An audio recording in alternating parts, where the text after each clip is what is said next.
Hello to all the members of this webinar and the respected guests who are listening this webinar, which is on this current environment legislations and regulations.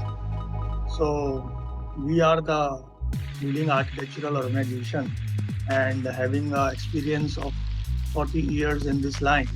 So we too are very effectively getting associated with the environmental aspects and their implementations and the legislations and regulations in this industry. So here I would like to introduce our young architect, my son Ankur Gautam, who is very instrumental and doing a lot of projects on this topic. So over to Ankur now. Yeah. Hi, good evening to all. So, as we know that the building sector in India is growing at a, I can say, rapid pace, and which is commencing immensely into the growth of the economy. This augurs well for the country, and now there is an imminent need to introduce green concepts and techniques in this sector, which aids in a growth of the society in a sustainable manner, particularly in architectural and construction line. So the green concepts and techniques in the building sector can help address the national issues like water efficiency, energy efficiency, reduction in fossil fuels, handling of waste, and conserving natural resources. Most importantly, these concepts can even enhance the occupants' health, productivity, and even their well-being. So, as you know, that accounting for more than 40% of country's total energy consumption, energy used for building is increasing at 8% annually. So, conventional and inefficient building practices continue. Buildings would account for 70% of emissions by 2050, thus proposing a major threat to India's green ambitions. Also, I was reading somewhere currently that according to International Finance Corporation, 70% of buildings required by 2030 in India are yet to be constructed. So, if India were to embrace the concept of green buildings to meet this huge demand, it would be a win-win situation for environment as well as the economy of our country. The green building market in our country is currently at a, I can say, nascent stage of development, in which only about 5 to 6% of buildings constructed all over India are classified as green buildings, or even incorporate those elements into the process of designing and execution. Further moving ahead, the Indian government has quite recently established certain rating programs and rating systems for construction as well as designing of the buildings, scaling ranging from, I can say, a very micro scale to even city levels. So the rating programs are basically the tools which we use to apply during conceptualization and designing of projects, uh, which covers methodologies of various diverse climatic zones in changing lifestyles. So these rating systems basically accumulate all the national standards and codes, such as the National Building Code, the ECBC, Ministry of Environment and Forest Guidelines, the CPCB guidelines, and several others. The major role of green buildings is that the most tangible benefits are reduction in water and energy consumption right from day one of occupancy. The energy savings in such, I can say, designs could range from 20 to 30%, and water savings can be, I can say, done to about 50% or to 60%. Intangible, I can say, benefits, additional benefits also might lead to would be enhanced air quality, improved indoor daylighting conditions, and health and well-being of occupants also. So most of the Asian countries, as you know, are water stressed, and there are difficulties in waste generation. There are no proper, I can say, waste generation standards which are maintained currently. So there are certain green building associations which have been established in our country, primarily LEED Indian version. Then there is IGBC, Indian Green Building Council.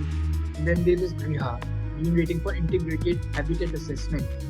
So basically, what the I can say in a nutshell, the uh, most of the parameters which all these bodies cover are basically organized into 6 to 8 parameters, which we can utilize or use while designing and while occupants and also after the occupancy.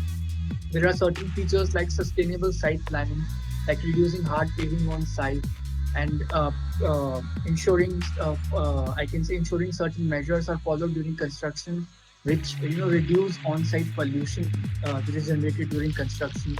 Then there are various methodologies of water management on site, like reducing landscape water requirement and efficient water use during construction, wastewater treatment and water recycling and reuse.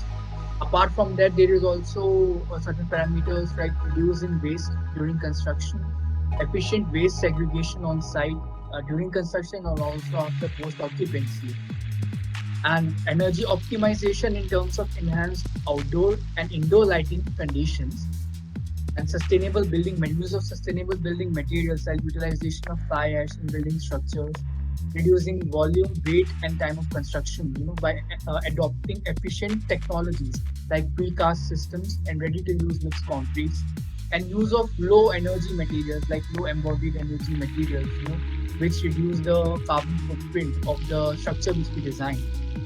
Also, we also need to, I can say, visualize or to foresee the safety of the laborers and the workers on the site during construction, like providing minimum facilities for construction workers, like sanitized toilets, conditions, and hygienic living conditions on site. Also, use of low VOC paints in, I can say, interiors, and energy audit and validations are certain points, which after post occupancy also helps in maintaining the uh, efficiency of the parameters which we had initially proposed, so that they're efficient in the long run. Also, I would like to add, like, these green rating systems or bodies again are, I can say, helped by government or backed up by government in terms of providing various, I can say, facilities at state levels. For example, in Griha, there is an IGBC, there is a provision of additional FAR for all those buildings and all those projects, which are going for the green rating.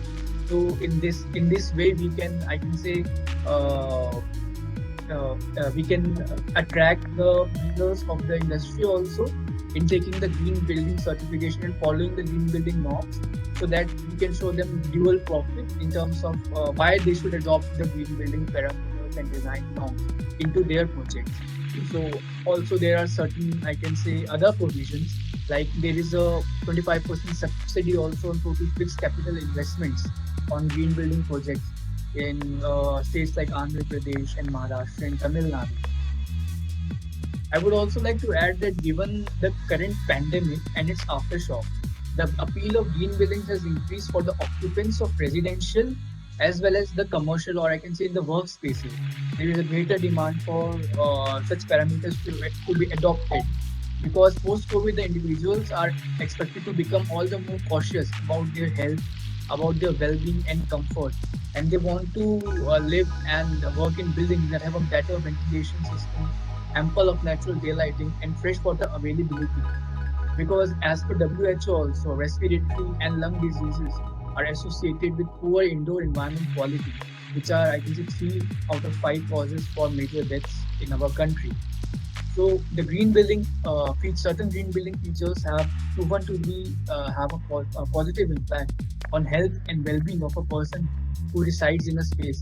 For example, if we talk about any workspace, so it has been seen in a research that provision of natural daylighting helps in reduction of stress levels, providing psychological comfort, and also has proven in increasing, I can say, employees' productivity by about 15 to 20%. So these are certain factors, which we can incorporate into our design and in our industries, which help in benefiting the society also, and also help in benefiting the environment of our country also.